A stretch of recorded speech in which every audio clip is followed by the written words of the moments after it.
Live on DSTV channel 421 and GoTV channel 125 and around the world on myjoyonline.com. This is Joy News Prime with me, Carlos Caloni. Coming up tonight, renowned Ghanaian dancehall artist Shatta Wale has been released on bail by the Economic and Organized Crime Office, EOCO, in the sum of 5 million Ghana cedis with two charities after being detained on Wednesday, August 20, 2025 for questioning over his purchase of 2019 Lamborghini Euros. And the cause of carelessness, medical negligence drains 10 million Ghana cedis annually from Ghana's healthcare system. We'll speak to the Ghana Registered Nurses and Midwives Association, which has issued a 24-hour ultimatum to the Ghana Police Service to arrest the ringleader and his accomplices behind the attack on healthcare workers at the Greater Accra Regional Hospital. Also tonight, owners of garages accuse EOCO, Customs and the DVLA of being complicit in the trafficking of stolen vehicles, insisting they cannot take all the blame. We'll hear from the DVLA, which says it cannot be blamed. Remember, Joy News is your home of independent, fearless and credible journalism. Stay with us tonight.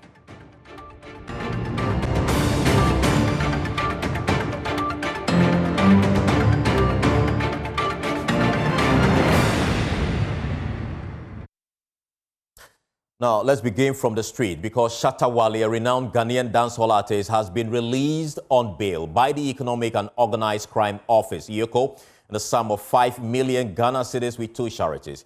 He was detained on Wednesday, August 20, 2025 for questioning over his purchase of a 2019 Lamborghini Euros, which U.S. authorities claim is linked to proceeds from $4 million crime involving Ghanaian national Nana Kobina Amwa. Here's Shatta Wale's manager, Sammy Flex, confirming his release to Joy News moments ago. I'm here to supply information to you guys, and that's it. The good news is that Shatta Wale has been granted bail and he has been released. Finally, at the moment, he's been released to go home. Once again, another good news is that the bail conditions was reduced from 10 million to 5 million Ghana cedis with two charities. And that is what we are all happy about. So to the media guys who came to cover this event, to the fans especially, and to the management people, as well as some friends and supporters of Shatta movement, we want to say we are grateful. God bless you so much, and thank you for your continued support. Shatta Wale is ever grateful to you guys for whatever you've done for him. I'm sure from time to time you guys will be hearing from him very soon. So to everybody around the world watching, Shatta Wale has been given bail and he's been released. Well, earlier hundreds of die-hard supporters of dancehall star Shatta Wale thronged the headquarters of the Economic and Organized Crime Office, EOCO, in Accra, demanding his immediate release after the artist was detained Wednesday evening as part of an ongoing probe into seizure of a luxury vehicle. The fans, some of whom have been at EOCO headquarters since 5 a.m., insist the dancehall musician is innocent. In my view, Shatta Wale is preventing himself. Let me say, in my condition, example like me, if I bought something, if it is a stolen thing, and you come to me, oh, Mr. Prince, where did you get this thing? It's a stolen thing. I have to tell you, this person bought it for me. It's right. No one is above the law. We're not saying that Shatta Wale is above the law. No. We are pleading to the government that for the sake of Shatta Wale, the fans, you know, law doesn't govern that thing. But Shatta Wale is not a criminal. Shatta Wale is not a bad person. It's a star. Let me tell you something. I am not saying it, but I want to say it. See, if they didn't release Shatta Wale within 24 hours, you will see the crowd over here. I'm doing my own job, but how can Shatta Wale buy a stolen car? Me, I don't understand. Do you understand my point? Are you getting me now? He can't buy a stolen car because it has been shipped. Come on, the camera there. SM for life. It has been shipped. It has been shipped, so he can't buy a stolen car. EOCO says he's unable to identify who sold him the car.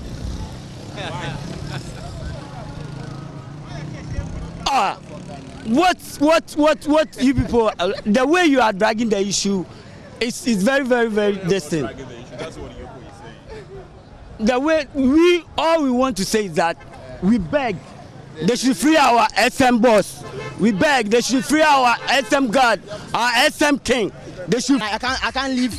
I can't stand there for them to bully me. I choose this bullying. Yeah, you are trying to bully our king. Understand? So I came here to prove that I'm a fan of Shatta Wale, and I can't stand for them to tarnish Shatta Wale's image. You understand? Yeah, so that's why I'm here. Yeah. So what do you think you being here will do? Can it change anything? Yeah, it can change something because I'm not here alone. I'm with my boys. I'm with the fans. If you be say we come here, I don't know how to do that barricade because we the fans, we the fear we. When if you arrest Shatta Wale, say he buy stolen car. No, it's unacceptable, bro. If we are here for Shatta Wale. Why? Yeah, we are here for Shatta Wale. Why means that EOCO must to free Shatta Wale before 24 hours. What my Don does?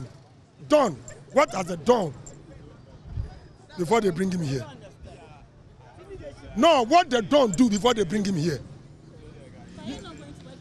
I'm not going anywhere today. Well, Ghana has become a hotspot for vehicles stolen abroad, raising alarm for car owners and authorities alike. In a new crackdown, the Economic and Organized Crime Office is targeting suspicious import as concerns grow over how stolen cars are entering the country and reaching unsuspecting buyers. There's more in the following report. If you own a Honda CR-V, Ford F-150, Range Rover or Dodge, then brace up. Your vehicle is among those flagged as highly suspicious in the Economic and Organized Crime Office's latest crackdown on stolen cars. EOCO says Ghana has become a lucrative hub for vehicles stolen abroad, particularly from Canada. Speaking on Upfront with Blessed Suga, head of EOCO's legal unit Leo Anthony Siama revealed that certain brands remain prime targets for organized crime. We have realized over the years that there are certain types of vehicles that are suspicious. So, for instance, off-head, the Honda CR-V series, the Ford F-150, the Range Rover, and I think the Dodge Ram. Those particular vehicles. These are 4 brands. These are 4 brands that are very high in terms of the number of stolen vehicles that recover. Most of them happen to be these vehicles. Car dealers are blaming EOCO, Customs and the DVLA for the stolen car trade, insisting they shouldn't be punished for unknowingly selling illegally imported vehicles. National security force say EOCO say car is stolen. National security and EOCO are to blame for the stolen vehicles in the country. How come they are unable to tell at the port that these cars are stolen until after they are on the market or even after they have been bought?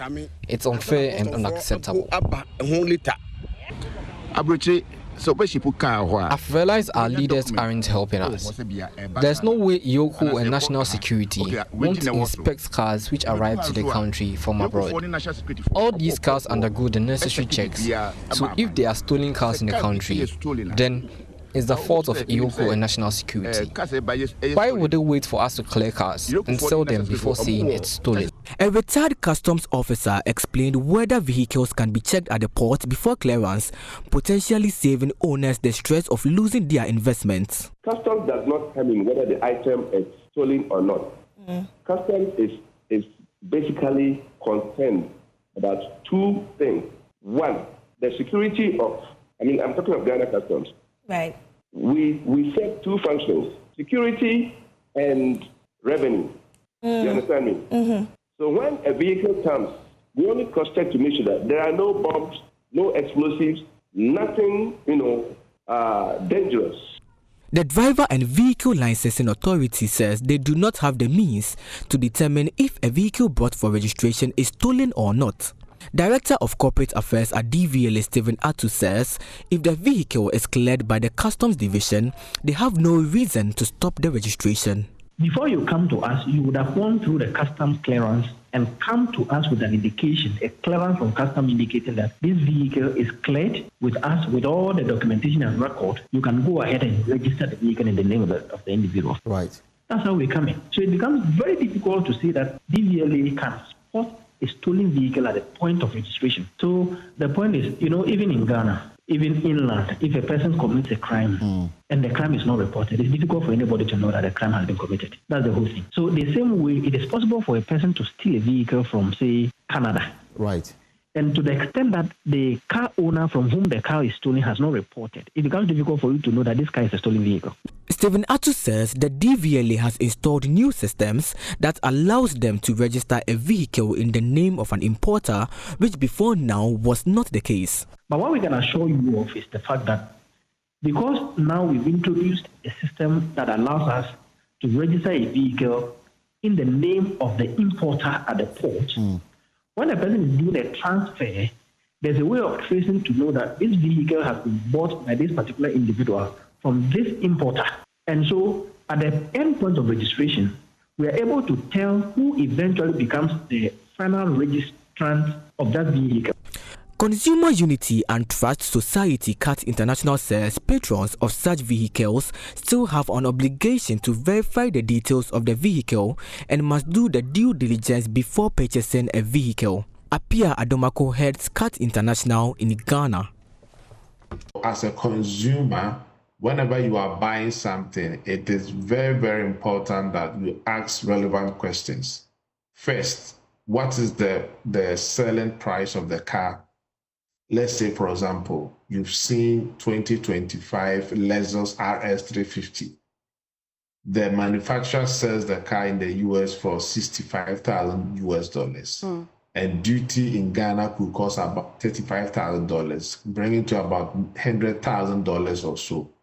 And if someone brings a car to you selling for, let's say, 500,000 Ghana cedis, you should be asking yourself whether that person uncle owns the Toyota company or what. And so we need to be careful. First, one flag thing is the price. That is number one. Well, joining us via Zoom is Jude Atakra, Tufor. He is IT managing partner at AT Prohas Law Consult. Thank you so much for joining us. This appears to be a big issue, crime issues and all that. How do we deal with this with the laws of the country? Thank you very much, and good evening to your customers. So basically, all that I would say is that when you look at the issue of stolen vehicles or cars that are the subject of theft, basically, it doesn't bring into the question or the equation of an innocent party.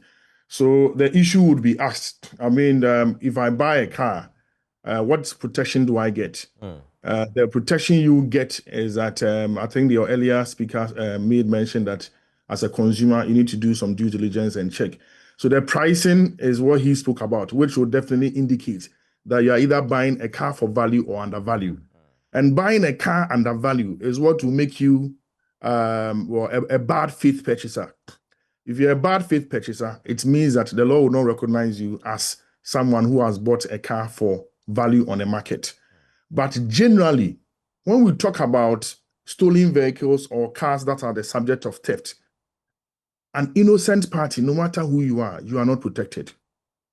However, there's a difference between someone complaining, an original owner of goods complaining that goods have been stolen, and an original owner complaining that he is a subject of a scam, and as such, a transaction should cease. Under the latter, which is where an original owner feels that he's the subject of a scam, when he complains to a body such as the police or an automobile association, the chances that the transaction will be stopped or will be seized within the market, whereby an innocent party may be considered, is what the law actually considers. But when we look at theft or or a thief or stolen goods, okay, the law does not protect anybody in court who may refer to themselves as an innocent party. Okay, so generally, I know you are also hard pressed for time. Let me just be quick on this. So generally, there are two main things here. Is a car the subject of theft, or is the original owner complaining under a particular transaction in respect of the sale of goods of a car? Okay, so if the subject issue is theft, then an innocent party doesn't come in. If the subject issue is in respect of being scammed, then we can talk about who an innocent party is. I wish I so could explain. How does this apply, for instance, in the right. case of Shatta Wale, for instance, where he is the end user of the product? I do not know the full fact, but basically, if the subject matter car has been reported as stolen, that changes the entire equation. If the subject matter had been reported as there's a transaction I'm involved in, but the person who tried to pay me did not complete payment, or the funds that he purported to pay has not gone through, and that I want the transaction to cease, that one is a different matter. So that the law generally says that let's balance the relationship between an owner of a car and an end user whom we call the buyer or an innocent purchaser. Right. Okay. So at the end of the day, the court is interested in finding out at what time will a seller be able to close his ledger? As in, I've done a transaction, I've completed it. At what point will you come back to say that these are stolen or these are the subject of a scam? Right. So that is why we say being able to close your ledger. So generally, like I'm saying, that it is what has been reported that is what is important. That changes the dynamics. So if you are saying that the goods are the subject of theft, then it means that an innocent party does not play a role at all. Okay. So what level of responsibility does that place on those who want to buy vehicles going forward? So the level of responsibility basically has to do with what we call, so for every car, you can check from the logbook, every car worldwide. Okay, so if it's coming from Canada, it's coming from the US. So the logbook will show you who the owners are or who the previous users of the car are. Okay, but generally, because I'm also aware that there's a car market, a sale of cars market at the port itself. And that is where most of the problems are. Even until this Shatta Wale issue that you mentioned about, EOCO has gone about arresting quite a number of cars, even prior to today. And most of them actually came from people who purchased these cars at the ports. Okay? And the issue that has usually come up is that, where did you buy the car from? And the report that subsequently came out showed that there were people who had actually reported these matters to the FBI and also to their local police stations in their countries. Okay. And who had subsequently also reported the matter to the Republic of Ghana. All right. When reports are made that cars are stolen, then it means that no matter who you are, who became the end user, then you have a problem. Okay. There is a risk imposed on us, on the end users, which is a problem, which is a challenge. The responsibility generally has to do with you doing your due diligence, you checking. The major one is about the value of the car. What value are you placing on the car, and what value are you getting the car for? Right. And that usually will determine whether you have done your due diligence or not. Thank you so much for those details. We appreciate it so much. Well, moving on to other story, Health Minister Kobina Minta Kando has sounded the alarm over the alarming rate of medical negligence in the country's health sector, revealing that approximately 10 million cedis are spent annually to address this issue. Describing medical negligence as a monster rearing its head, Mr. Akando assured that the government is committed to tackling the problem head-on.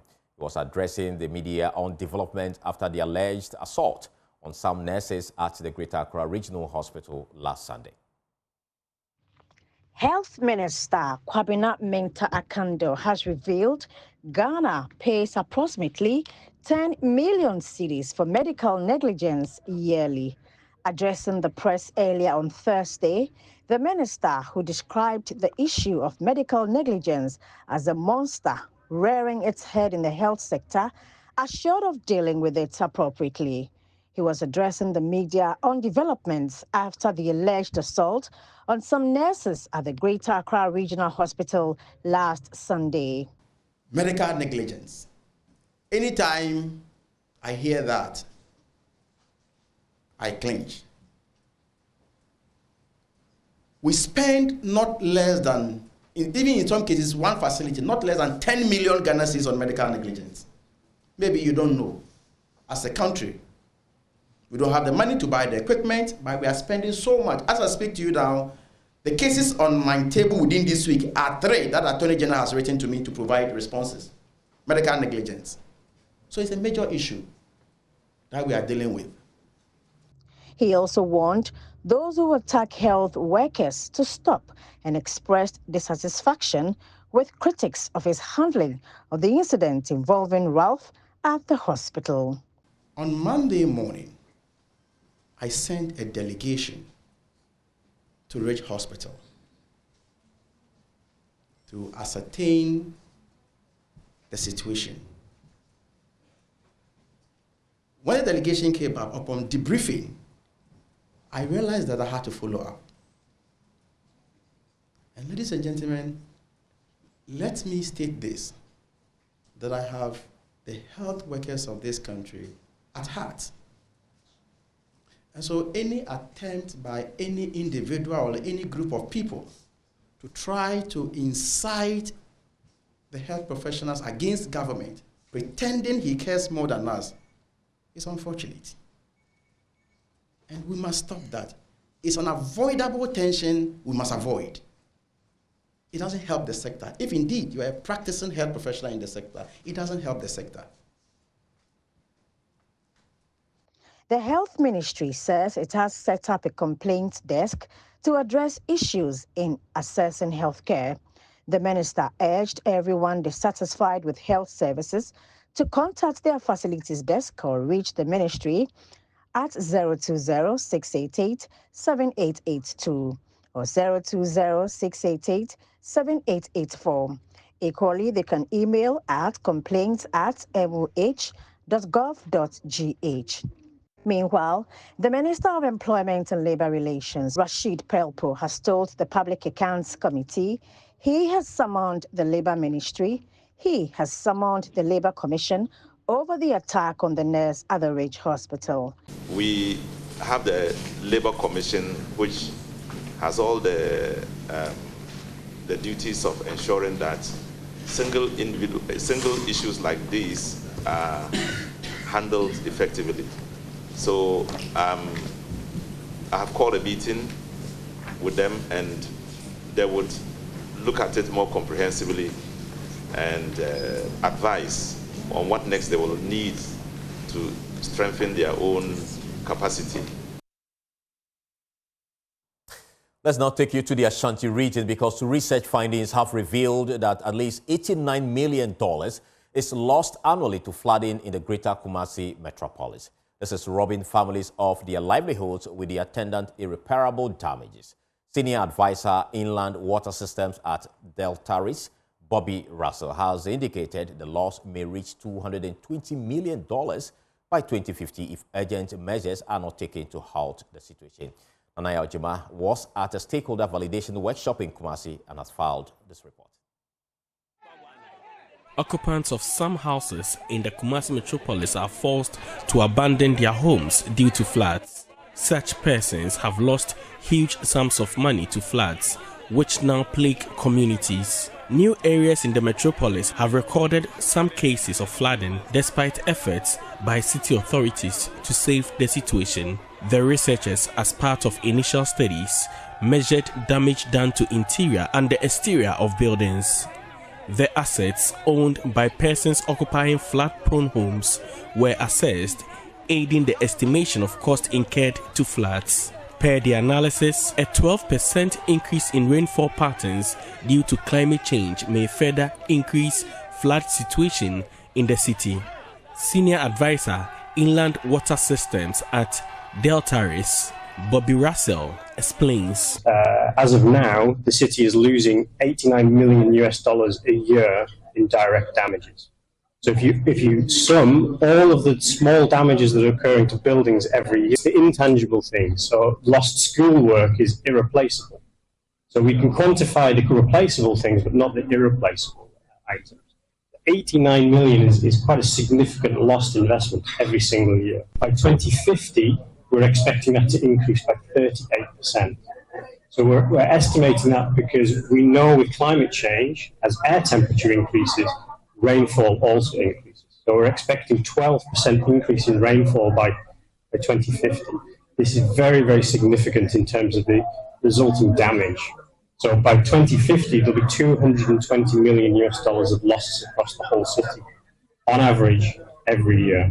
So you can imagine if you don't do anything about it, the problem's going to get worse and worse and worse and cost the country more and more money.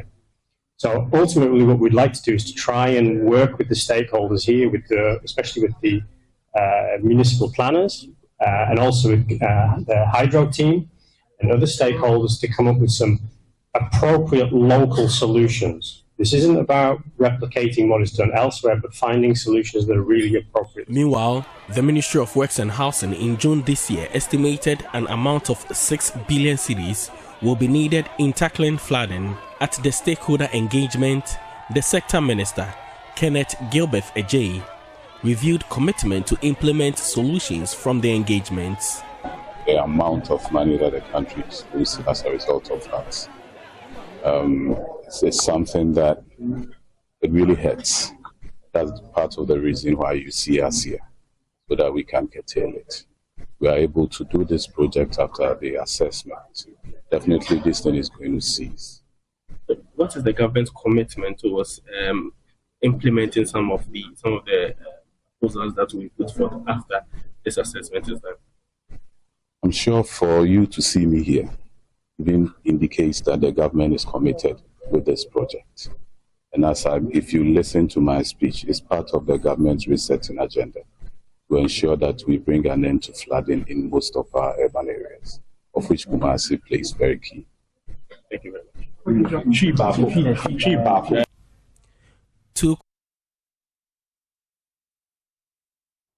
Well, you're still watching Joy News Prime. We have a lot of stories when we return. Please stay.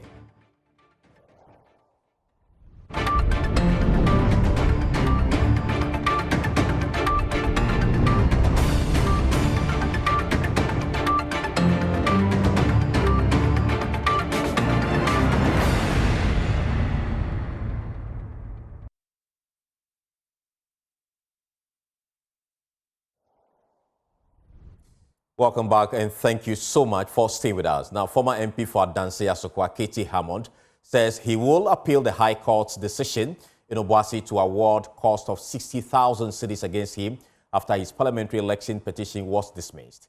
The former MP's challenge the defeat in the 2024 election was unsuccessful after filing his petition out of time. Katie Hammond says this time he will represent himself in court as he challenges the award of the cost. Told that the judge awarded 60,000 or so.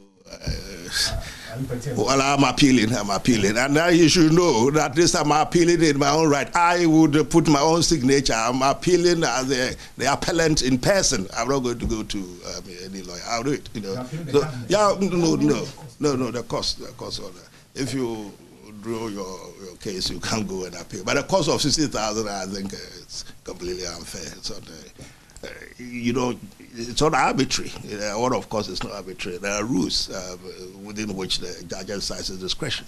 And so, if it is this high, you can appeal. So I would appeal. I'm sure the Court of Appeal would. Well, that's not for me to determine. It's for the court in its own discretion. What I'm definite about is that the court would agree that it was on the habit. Well, Katie Hammond also admitted that his application may have been filed out of time, but he insists the parliamentary election in his constituency was fraught with so many irregularities. We filed a petition, but a few things went wrong. And then the calculation of the 21 days went awry. And the reason, I think, was because of how the Electoral Commission produced two different sets of Gazette dates. I think there was a bit of confusion. So when I pressed, I realized that the very day where I was in my friend's office, that was the 21 days. It wasn't, but well, a few things I'd read, I thought, listen, we could deploy those cases and see if would work. So we filed. Well, I guess he would understand why, because those boxes, what were they doing? What were those boxes doing? The boxes were hanging at Lobito, what's the name? Lobito, at the clinic. Is that where we voted?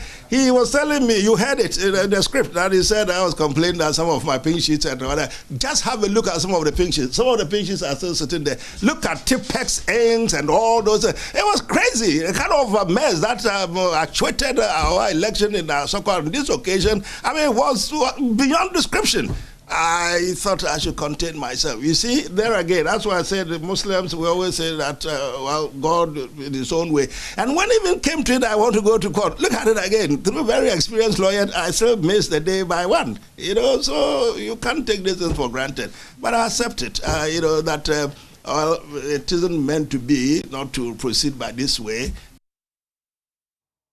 Now, residents of Harbour View Estate at Sakumono in the Greater Accra region are appealing to the government to halt ongoing demolitions within the Ramsar enclave, describing the exercise as devastating and potentially leading to humanitarian crisis. At a press briefing, they said the demolition, which has already affected about 10.5 acres of land, has displaced families and destroyed investment, homes and livelihoods. There's more in the following report. Chairman for the association, Jonathan Boydoku, stressed that while residents acknowledge the importance of preserving Ghana's wetlands, many of the affected homes fall outside the Ramsar core area and were acquired long before 2023. He noted that engagement with stakeholders in 2021 and 2022 had established a roadmap for clear boundaries, but the current exercise has gone beyond what was agreed.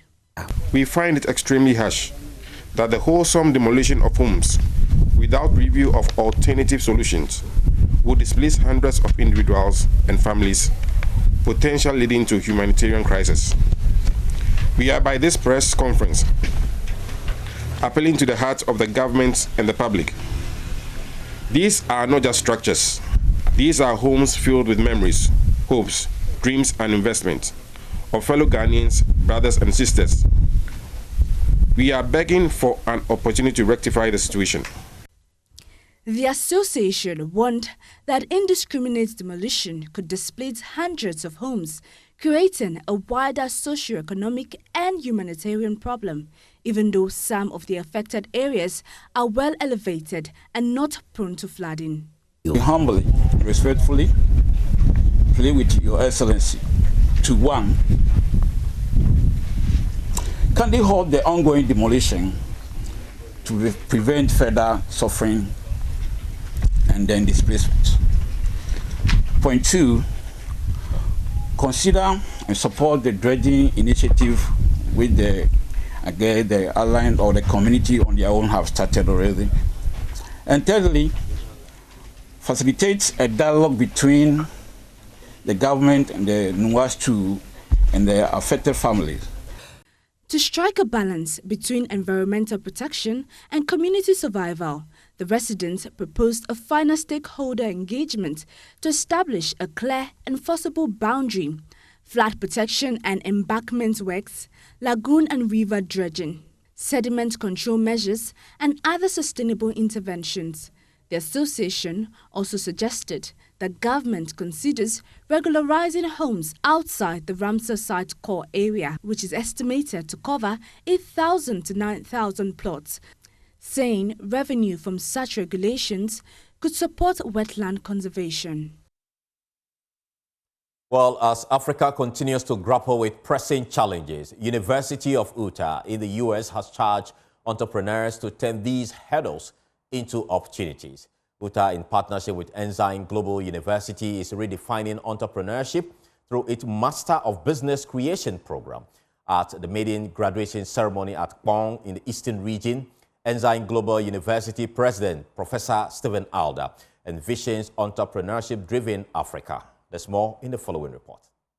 It was all joy as educational partners, graduates, families, among others, celebrated the graduation of the maiden Master of Business Creation cohort, a partnership with the University of Utah in the U.S. aimed at equipping entrepreneurs to grow economies, create jobs, and foster prosperity across Africa. The program aligns with Ensign Global University's mission of blending business, public health, and technology to address Ghana's and Africa's development needs. President of Ensign Global University, Professor Stephen Alder says, of the 18 graduates, 11 are into businesses directly linked to health, highlighting the synergy between entrepreneurship and health. We're pleased that this aligns with our pillars at Ensign Global University: leadership, professionalism, but entrepreneurship, that engagement in creating innovative and new ways to create value, aligned with our public health mission, which is how do we help people act in ways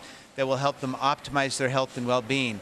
These coming together are going to be synergistic pillars of what will be the future of prosperity for the African continent, we believe. That's why we're so committed. That's why our founders created this institution. That's why we have partners like the University of Utah to help us pursue the opportunities that are going to drive prosperity and help Africa to be a remarkable continent of influence for the world in the coming decades. Currently authorized in Ghana, Nigeria, Kenya, and South Africa, the program plans to expand across Africa over the next decade, with Ghana serving as its core hub. Here is Professor of Marketing at University of Utah and Global Director of Master of Business Creation, Jeff Davis. It's 400 applications for 20 spots. So finding the right 20 was not easy. A couple of characteristics. First and foremost, leaders, people that lead. They don't wait to be told, they don't step back, they lead. I would say secondly, people that don't have egos. Many people today want you to know how great they are. They want you to know how many titles and levels and positions they have. These were people that helped each other. The cohort themselves was amazing. Some of them are single founders, but many of them have teams and are well-developed startups. And so you take leadership, you take working outside of yourself, no ego, and collaborating, and then you finding the right people. I think that's going to bode well for the companies in Africa. Keynote speaker Martin Mensah, with over 30 years of career and currently serving as non-executive director in venture capital, market research, risk management, among others, charged the graduates to apply knowledge acquired to create opportunities. So the world has finally woken up to the fact that Africa's transformation will only happen if it is entrepreneur-led, underpinned by the creation of well-run, innovative businesses. And this is exactly what the MBC offers. It therefore represents a real and potentially effective means of realizing the self-sufficient, thriving Africa that we dream of. So our founders gathered from Nairobi, Johannesburg, Lagos, Accra. You, the founders of Cohort 1, have just been through a tough, transformative, challenging, and yes, stressful academic adventure. I am convinced that you, this group of diverse founders and your companies, having successfully completed the program, will prove that a well-equipped and enabled African entrepreneur can change the world. Some graduates of the Master of Business Creation share how it will impact their businesses. Because at the beginning it was just about using cocoa to produce the luxury desserts, but now because of the program you're not just using what you know, you're not just doing what you know, but it's more of research, knowing your target markets, your niche, what is happening in the cocoa sector and industry. And frankly speaking, through this program, I didn't even know that Ghana was the second largest producing country for cocoa, and then getting to know what is happening with the farmers, the export, the imports, it's been quite impressive. Now, taking this course has given me the opportunity to understand how other countries, especially United States of America and other African countries, operate their businesses, and which makes the business to survive over a period of time. And adapting that to the business in Nigeria has also helped us to really scale up. This one allows you to run your business on a daily basis, learning tools and principles that will allow you to understand the very specifics of how business should be run.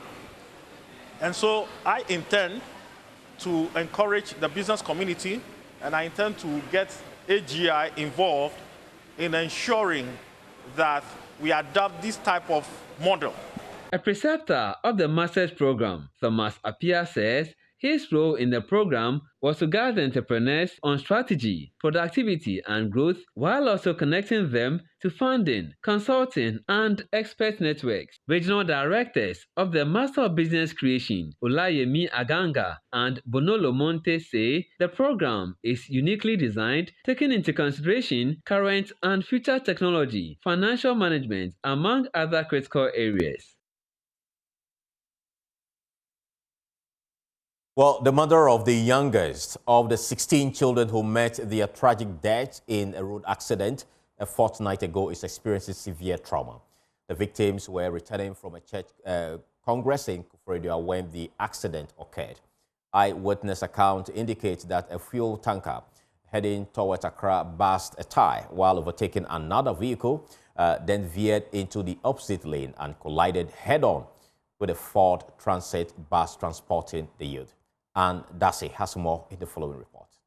Ohima Mercy, 24, while seated in her house when Accident Victim Support Foundation visited, could only mutter amid tears the pain of losing her only child, 5-year-old Inshira.